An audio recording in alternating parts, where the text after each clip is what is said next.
Hello, everyone, and welcome to another episode of the Destination Marketing Podcast. I'm your host, Adam Stoker, and I'm really excited for today's episode. I've got someone on that we've actually worked with for a very long time, and it's probably overdue that we have this conversation in a podcast form.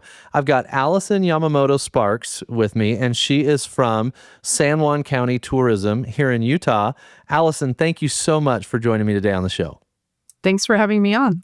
Absolutely. So, Allison, you and I have gotten to know each other over the last however many years, right? I think we started working together in 2014 or 15. I can't remember exactly when. Do you remember exactly when? I'm thinking it was 2017, actually. That's when Natalie Randall came into our office, and I'm pretty sure that was the start of our relationship with your company. Okay, 2017. I was overestimating it a little bit, but 2017. Still been a while. I mean, a good 8 years 8 years. For sure. And it's been an interesting ride. I'd love for everybody else to have the opportunity to get to know you a little bit and learn about your journey. I have a couple of icebreaker questions I like to ask at the beginning of every episode. For you, Allison, what's your dream destination? If you could go anywhere in the world and you're not allowed to say San Juan County, where would you go? I was lucky enough to finally get to go to my dream destination last year. So last summer, actually, we had been wanting to visit Croatia and Bosnia for really since 2020. And the reason we wanted to go is kind of funny. It's because during COVID, we were doing like hikes and walks and runs on our Nordic track treadmill in Croatia and Bosnia. And we're like, wow, these are really beautiful places. But it took quite a few years to get there. So I feel like I got to go on my dream vacation last summer already. Okay, you've fascinated me because what you've actually identified a previously unknown inspiration point for travel that I hadn't experienced before. So you were on your Nordic track and trying out different places to run, and you ended up finding a destination you wanted to visit that way. Yes. So, it was COVID. We were not traveling. We were all at home. Coincidentally, we had just bought this Nordic Track incline trainer in the fall of 2019. So during 2020, we were, I was hiking Mount Fuji. I was, doing all these cultural walks around the world. So it really kind of saved us, I feel like, our sanity. But during that time, we discovered specifically Bosnia. And I knew nothing of it except for of the war that was going on the whole time I was in high school, but just became fascinated with it. It's a beautiful country. And what's really funny now, especially with Croatia is, we went there and everyone we met said, you must be a Game of Thrones fan. And I said, no, I've never watched it. And they said, why did you want to come here? And I said, because of my treadmill.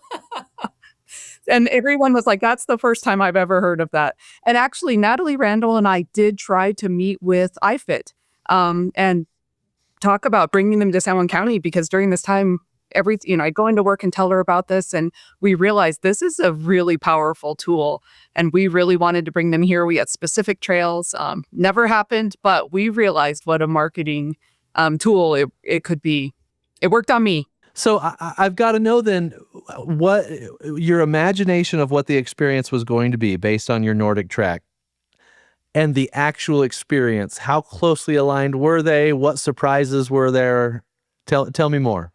When you do these walks and hikes and runs, you're getting kind of a first-person view. You're following a trainer. It depends. Some of them are more like trainer focused. They're helping you prepare for like a half marathon or something. My husband does those. I don't do those. I do like the cultural walks and the hikes. But really you're looking around you're walking down the street and you're looking at things, but the trainers, depending on the trainer, they teach you about the history of the area. They point out, important landmarks and things that you're passing. Of course, being there's nothing that compares to actually being there. So you still have to go and actually have that experience, but it's cool to just kind of get ideas of places that you might be interested in that way. Yeah, that's amazing. That's amazing. So sounds like a really fun experience. Is there another travel memory that stands out for you that you'd like to share? I would say one of my very favorite memories ever from traveling did happen while we were in Bosnia. We were in a town called Mostar. We had kind of planned our entire trip around this specific lodging with a view of this beautiful bridge, a beautiful historic bridge that was actually destroyed in the war and rebuilt. But the day that we arrived there, it was about sunset. We were sitting out on the deck of our overnight rental. And it was there's all these Muslim mosques. And they have the minarets, and at certain times of day when they have the call to prayer, it's broadcast over the speakers. And so we were sitting on our deck, and there's so many mosques. You can probably see 5 minarets from right there. And they're all broadcasting, playing out on the speaker. The call to prayer, slightly different call to prayer. It's a different voice singing it. It's a different, slightly on different timing, but just being there at sunset, hearing that, it brought tears to my eyes. It was just one of the most powerful experiences I've ever had. Oh, that sounds incredibly unique. You see it in the movies, but you'll never compare to what it's actually like to be there in person. So what an incredible experience to be able to have. Yeah, it was. Awesome. Well, I want our listeners to be able to learn about you and your journey. One of the things that I really appreciate about you is you have been through several different, I would say, leadership changes, several different job title changes in the time that I've known you. And I think you're really resilient and I would say loyal as well to the organization. I'd love to hear a little bit about your journey and what led you to where you are today. Yeah, definitely. Tourism wasn't something I ever thought of as a career. I majored in Japanese and Asian studies. I thought I would teach. I went and taught English in Japan for a couple of years and realized teaching wasn't for me. Although it was a great experience, it just wasn't something I wanted to do long term. And so I was back in the United States. My husband, we were in Missoula, Montana. My husband ended up getting a job offer here at the BLM in Monticello. So we moved down from Montana. I remember thinking, this is 2009, so it's before a lot of these remote jobs that are so common today. But I remember thinking, what in the world am I going to do in this little town? Like, what kind of job am I going to find in this little town? And I feel like I was very lucky to get my foot in the door in this office. At that time, it was the San Juan County Economic Development and Visitor Services Office. We've now split, so I'm just Visitor Services now. But at that time, I got my foot in the door, and I quickly became, I realized definitely the tourism industry was where I wanted to be. And so, like you said, I've been in the office for almost 17 years now. And my title has changed so many times, I couldn't even tell you what all positions I've had over the years, from just part-time, doing the brochure mailing, when I first started, keeping my foot in the door, knowing someone was retiring, to now being the director. And honestly, I never wanted to be in charge, to be honest. But like you said, just being here through so much turnover and leadership changes, it finally got to the point where I just realized, well, first of all, yes, I can do this. And second, it just would affect me much less each time we had turnover if I was the person in charge, rather than, having to retrain, a new person coming in from outside of the area, maybe, who just really didn't know the area, maybe already was in the tourism industry, but may not have been familiar with the area. I just realized finally, okay, I think I can take a little bit more control over this if I am the department head. So that's when that finally happened. Once you've trained your boss 2 or 3 times, you're pretty qualified. Right? And I don't want to make it sound like I was full on training him, but, Sure. people from out of the area, one time it's somebody new to the tourism industry, one time it's somebody from out of the area, who just didn't know our area. But yeah, that's kind of the path to how I became the tourism director. It wasn't a straight path. It wasn't that I was aspiring to be the director, but I'm glad I am. Yeah. But yes, I definitely feel like I'm one of those people who is like old school loyal. It was, I considered a few times applying other places, and I just couldn't do it. I'm not from this area, and this has been my connection to the area, is working in this office and having that's how I've met so many of the business owners and the people in San Juan County. And so I just couldn't give up that connection to San Juan County. Well, I think it's really interesting, and you're bilingual, so this analogy that I'm going to give, I feel like you're going to understand it better than most because you are bilingual, right? And I compare what you've gone through in learning the director role at San Juan County. I would compare it to learning another language, because if you try to learn things in another language that are deeply complicated first, a lot of times the building blocks aren't there to help you actually get to fluency, and you end up with gaps. And when I learned Portuguese, it was very difficult for me without going step by step by step to get the right building blocks to actually be fluent in the language. And I feel like what you've done at Visit San Juan County, you've essentially learned a language by kind of going step by step and learning each component of the office, to where now you have the breadth of knowledge that helps you be really effective as a leader of a destination. And so it's been really cool to see you kind of go through the different jobs that you've had and get to where you are today. I'd love to have our listeners learn more about San Juan County, because when it comes to tourism destinations, this is a very, very unique destination. There's the combination of the fact that you've got multiple national parks that you have access to within your destination. You're near Moab, which from a branding perspective, Moab has a lot of international cachet. And so I would love to have you talk about just big picture as a destination. How should people think about San Juan County? Yeah. San Juan County, it's a huge county. It's the largest county in Utah. It's one of the largest counties in the United States. It's pretty similar in size to the state of New Jersey, but compared to the state of New Jersey, we have just 15,000 residents. So right there, that shows you we have a lot of open space, public lands. It's definitely an area where you can easily get away from people if that's what you're looking for.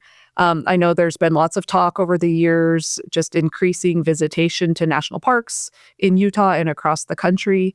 And we do have a little bit of that here in San Juan County. You know, like you mentioned, we're very close to Moab. The north end of the county line is right on the south end of the town of Moab. And so we overlap a little bit there. But it's very easy to get off the beaten path, get away from people, feel that sense of solitude.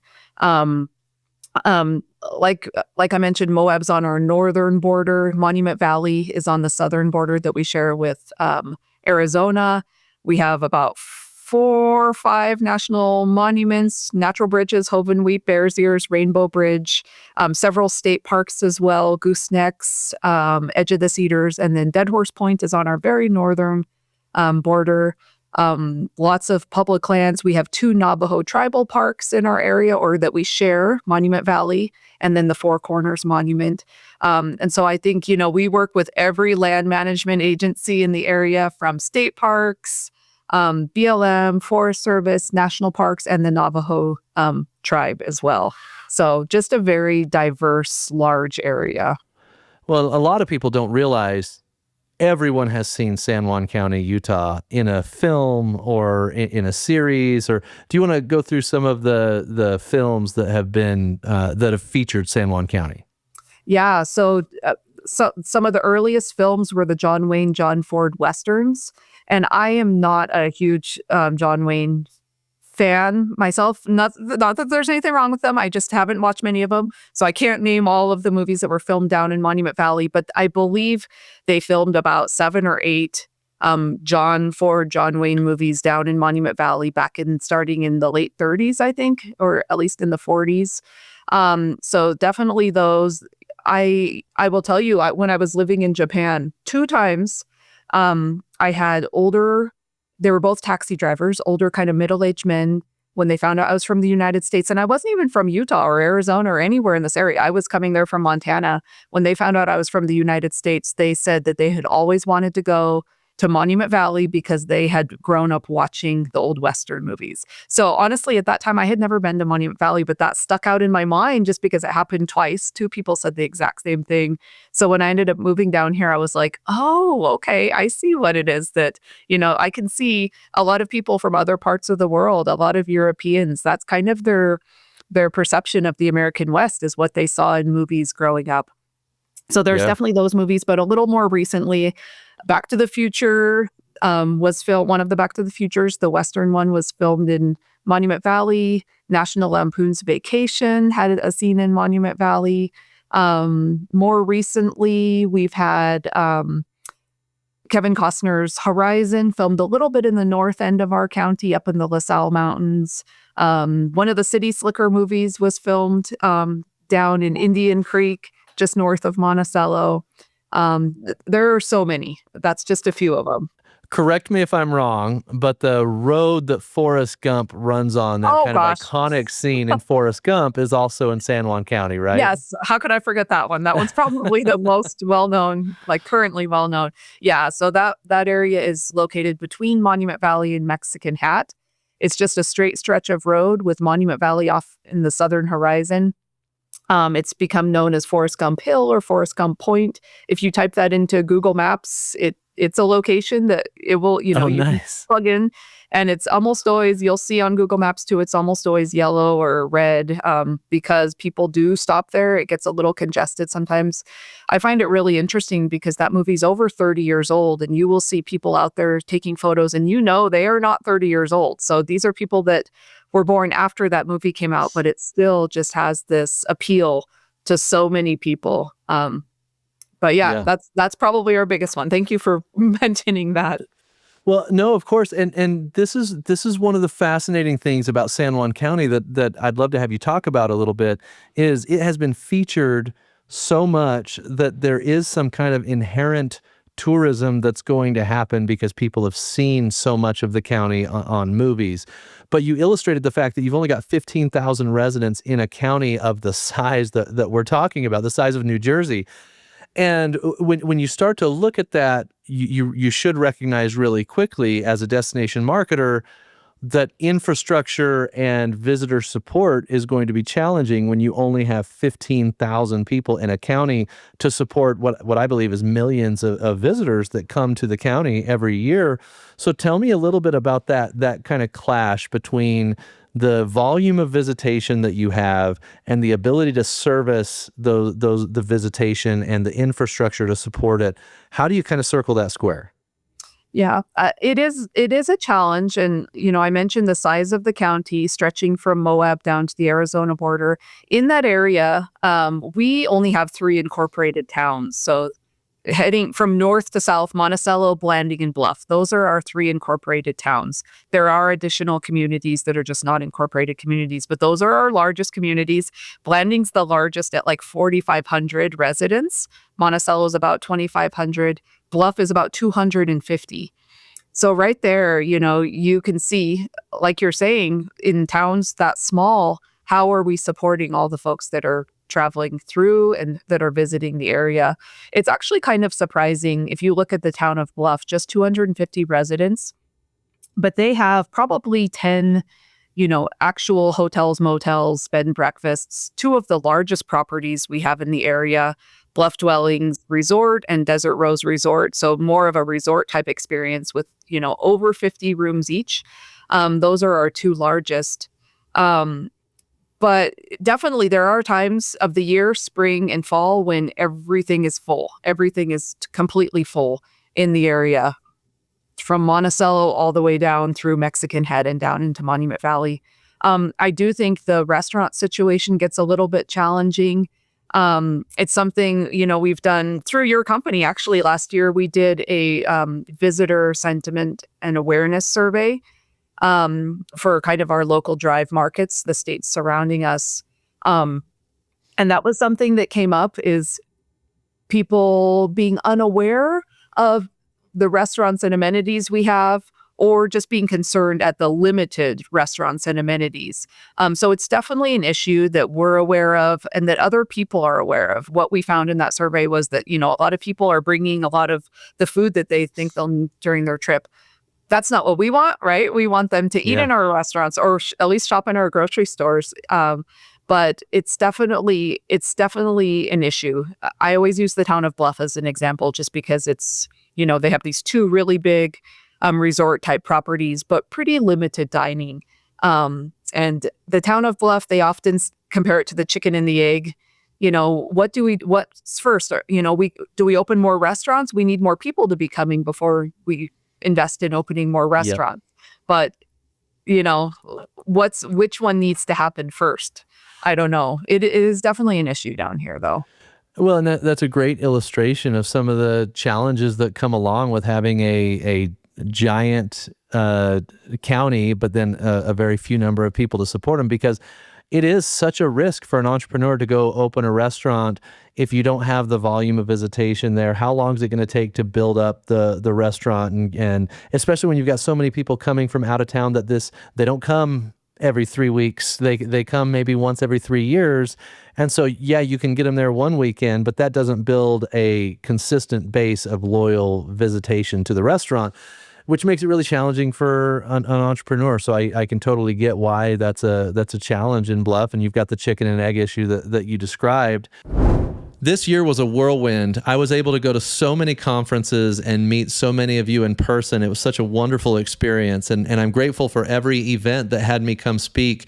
It is something that I'm continuing to do. I've really enjoyed it, and I want to continue to be able to speak at events. My spring is already kind of filling up here, which is a little crazy. I've already got a wild all-night flight plan to get from one conference to another, but I really would like to be able to come to as many conferences as I can so that I can interact with each of you and be able to share some of the things that I've learned and that I'm seeing in the industry and where it's going. So if you have interest in having me attend one of your events, whether it's a governor's conference or if you're one of the major associations in the industry, let me know. I want to make sure that I get it on the calendar as early as possible, and I can't wait to see you all in person. Reach out to me, adam@thebrandrevolt.com, if you'd like me to come speak at your event. When you talk about some of the challenges that come along with the volume of visitation, this is where it really kind of gets back to what's the purpose of a destination marketing organization. Because a lot of people think it's just visitation volume, and visitation volume is the metric that matters. But if you were to continue to show, let's say, double-digit growth year over year in visitation volume, does that benefit the quality of life of the residents? And I think a lot of the residents in your communities would argue, no, that would not benefit us, double-digit growth year over year in tourism.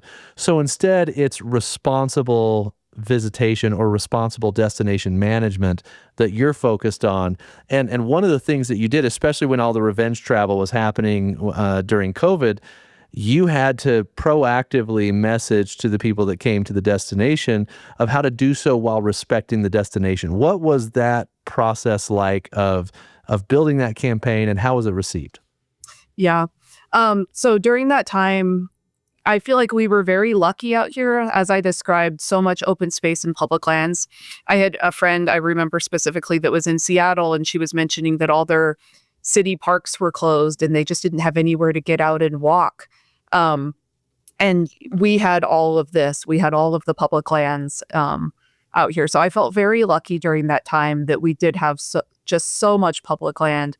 But it did, having that public land, other people were looking for that. People that lived in areas that, a lot of Denver area folks, folks that just were in more of a city were looking for that as well. And so we had a lot of people coming to the area, not staying in our hotels, not eating in our restaurants, but coming to the area, camping out on the public lands. And it did bring up some new issues statewide and probably all throughout the West, just of kind of this new visitor that wasn't as familiar with public lands. So some of these folks maybe would have been doing a cruise or going to Disneyland or a Universal, but since those things were closed or not running or just not deemed safe at that time, they were coming to public lands.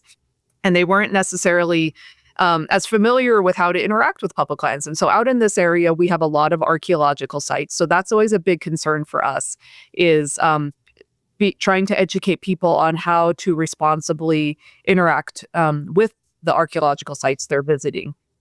I think most of the time when people touch, a structure, touch a petroglyph or a pictograph, I don't think it's malicious. I think they just don't realize that you shouldn't do that.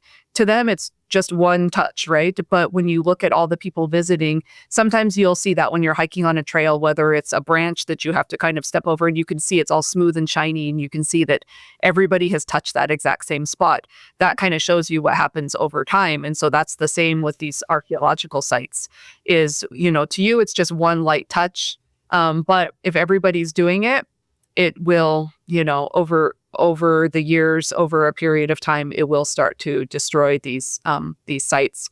And so we were hearing from our public land managers during that time, from state parks, Forest Service, BLM, Park Service.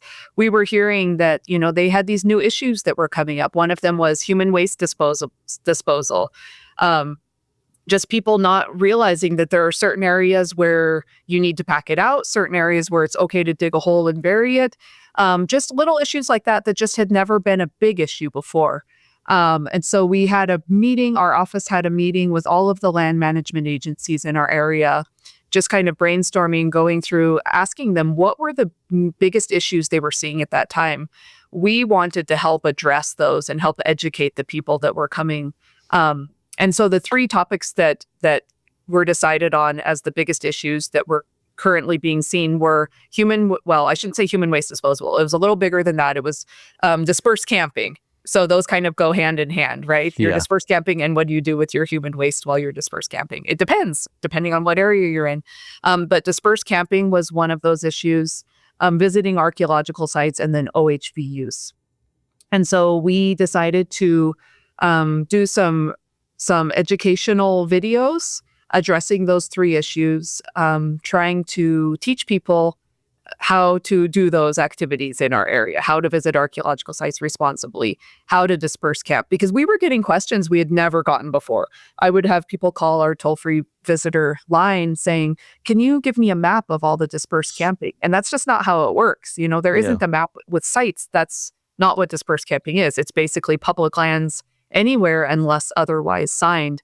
And so people were trying to be responsible and figure out how to know what areas they could be in. But that's, that just wasn't how it worked. So we did film these three educational videos. How we worked with the land management agencies at that time was specifically with the BLM for those videos.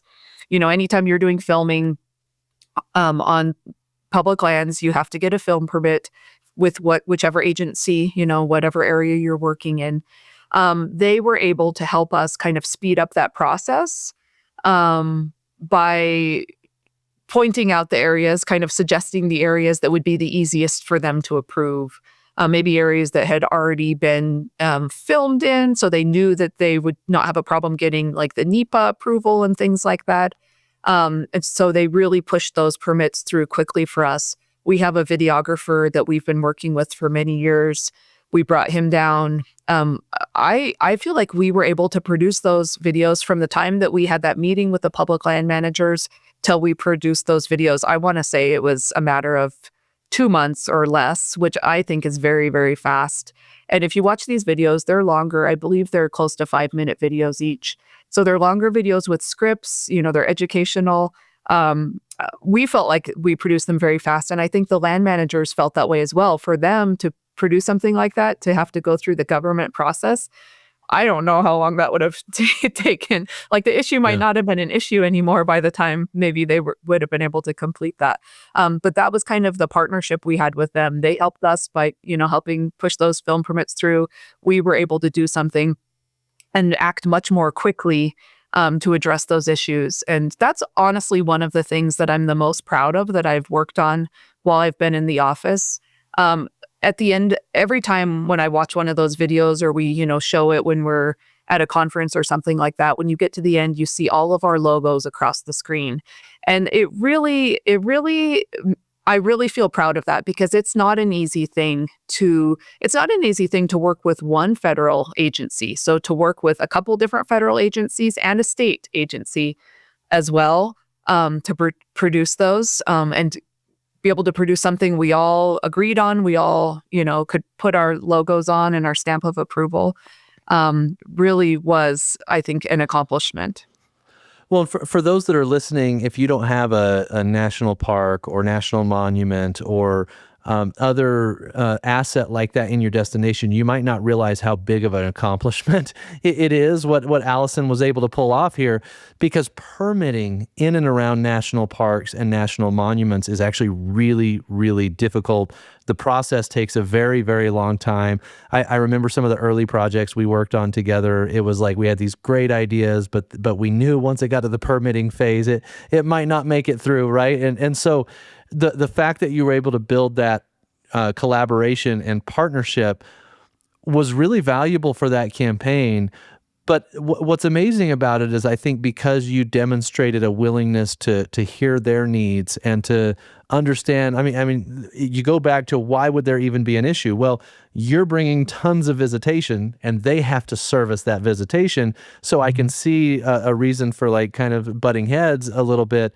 But instead, you were able to break those barriers down. You were able to build a relationship with them. And now when you need something done that involves permitting and public lands, you've kind of built a permanent fast track there because of the relationship that you've worked on. Is that fair to say? Definitely. And I should have touched on that. Even before we worked on this Recreate Responsibly video series, we already had developed a really good relationship with our public land managers.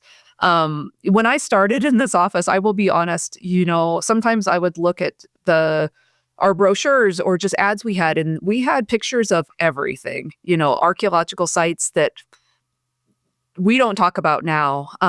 But I think it was a little bit of a different time. That was before the designation of Bears Ears National Monument. When all of that was going on with Bears Ears National Monument, the designation, the size reduction, the expansion. Because I know it's very familiar to you, very familiar to me here in Utah. I think a lot of people may not be as familiar. So give just a little bit of added context there, if you don't mind. Yeah, I'm not going to be able to just quote the years right off the top of my head, but it seemed like it went on forever. Right as President Obama was about to leave office, he designated Bears Ears National Monument here in San Juan County. And this was a huge area, about 3.5 million acres. We're a big county, but that was a huge, huge part of our county, the whole middle of San Juan County. So designated as a national monument, but it was very controversial on, if that whole area should be designated, if it should have been a national monument. So after he left office and President Trump came in, he reduced the size. I don't remember exactly what the size was reduced to, but at that time, instead of one large monument, Bears Ears National Monument, we had two units. We had a northern unit, which was called the Indian Creek unit, and a southern unit, which was called the Shosh Jaw unit, which translates to Bears Ears. And so it was still Bears Ears National Monument, but smaller in area, two separate units.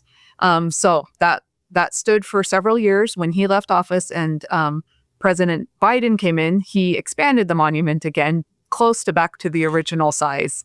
And so every time we have a administration change, I definitely am wondering, okay, are they going to change the boundaries of Bears Ears again? It has not happened yet with, now we've had another administration change back to President Trump. It has not happened yet. It's still at that larger size, but it was a very controversial issue. Definitely the closer you were to it, probably the more you felt it. Here in San Juan County, we felt it a lot, very strongly when we would go up and do travel shows up in the Salt Lake area. Lots of people wanted to stop by our booth and vent, tell us about their feelings. It was a little bit of a rough time. And that's why I say it felt like it went on forever. I think the one thing everybody agreed on was we needed to protect the area and the archaeological sites. I think everybody agreed on that, but the disagreement was on what was the best way to do that. Some people felt that never designating it as a monument protected it because it was unknown. And I can understand that.